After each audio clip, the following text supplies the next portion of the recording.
Да, меня же будут спрашивать, что с рукой. Поскользнулся. Так. Потерял сознание. Так. Очнулся, гипс.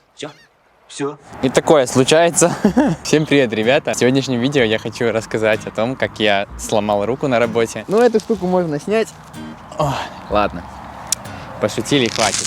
Как вы уже знаете, я работаю в компании Just Eat. Вот здесь будет где-то ссылочка. И у меня случился инцидент. Я приехал на работу, все было вроде хорошо, у меня было отличное настроение. Я в тот день работал 5 часов и думаю, да ладно, что там, поработаю, не буду никуда спешить. Всегда себе говорю, не спеши, не старайся там доставить много ордеров, не загоняй себя. Я приехал в хаб и говорю, ребята, поменяйте мне, пожалуйста, велик. Прихожу к парню, который выдает, он занят, и такой мне говорит, ну пожалуйста, ну, постарайся там еще часок-два поработать. Думаю, ладно, что там. Проблема была в том, что у велика не работали задние тормоза. То есть они как бы, ты нажимал, они как бы и были, но их по сути не было. Ситуация. Я уже еду в город, возле Waterloo Station, если кто знает. В Лондоне есть две проезжие части. Вторая линия создана для автобусов, таксистов, велосипедистов. Я уже набираю скорость. Я смотрю на карту, и тут из-за машины выскакивает 3 людей, и они становятся вот так все в ряд. То есть вот так 3 человека, а вот здесь я. Не раздумывая, поднимаю голову, нажимаю передние тормоза, надеясь на то, что он просто чуть-чуть затормозит этот велик. И я лечу, словно птица. I believe I can fly. I believe I can touch the sky. И такой чики-чики, и потом бабум. И вот так, я вот так падаю. Я как-то добрался до нашей базы. Вот так выглядит лондонская клиника, госпиталь. Я сейчас сижу с рукой. Меня отправили к врачу. Я сейчас сижу в больнице. У меня случился инцидент.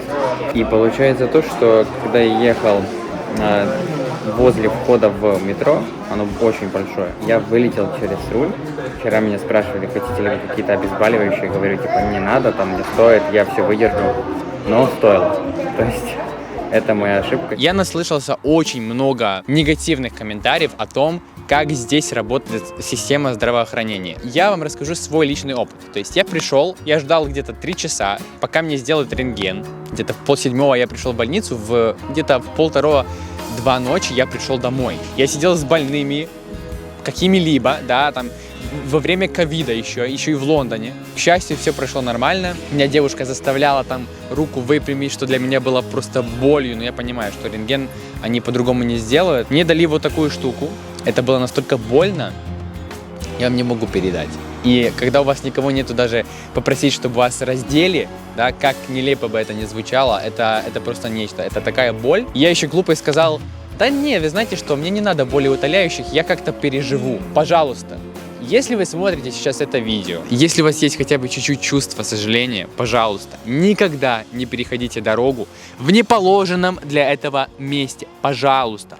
Когда вы используете свою левую руку, я правша. Я делал все. Я резал мясо, готовил, чистил зубы, делал все с левой рукой. Я стал замечать, у меня какие-то вот процессы начали проясняться.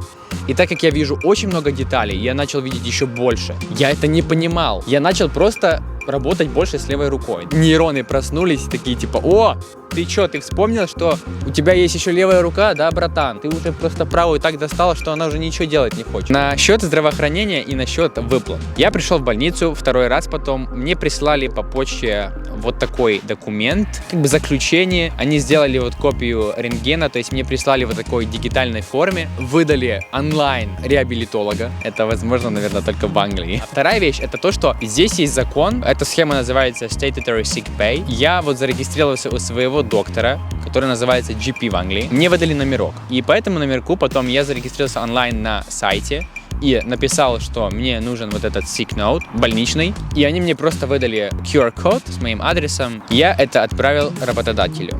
По закону они мне должны платить где-то 100 фунтов, 120-130 долларов в неделю. Компания не бежит от этого, и что государство действительно предприняло какие-то меры, да, то есть это круто. Я предвидел ситуацию, то, что если бы я не затормозил, я бы сбил этих людей, я бы им навредил. Поэтому я сделал так, потому что я так чувствовал. Ощущение того, что вы должны делать больше, чем от вас требуется, это такое с одной стороны, хорошее качество, а с другой стороны, ты сам себя загоняешь. В моем случае, даже когда я приходил на работу, я осознавал, что Томаш, ну не надо, не бежи. А вот я старался как будто сделать больше, чем от меня требуется. Да, и из-за этого я, наверное, и пострадал. Просто мне кажется, что иногда нам нужно просто понять, мы загоняемся по тем вещам, которые действительно не имеют никакого смысла. А что действительно для нас важно, мы откладываем в долгий ящик. Благодаря этому инциденту я начал заниматься тем делом, к которому я стремился, но никак не начинал это делать. Поэтому подписывайтесь на мой канал, пишите свои комментарии, что вы думаете по этому поводу. Бывали ли у вас такие случаи, что у вас действительно не было на что-то времени? Все говорят, что ковид помог заниматься теми делами, которые люди откладывали очень много лет, только из-за того, что загонялись на работе. Будьте аккуратны, берегите себя. Всех обнял.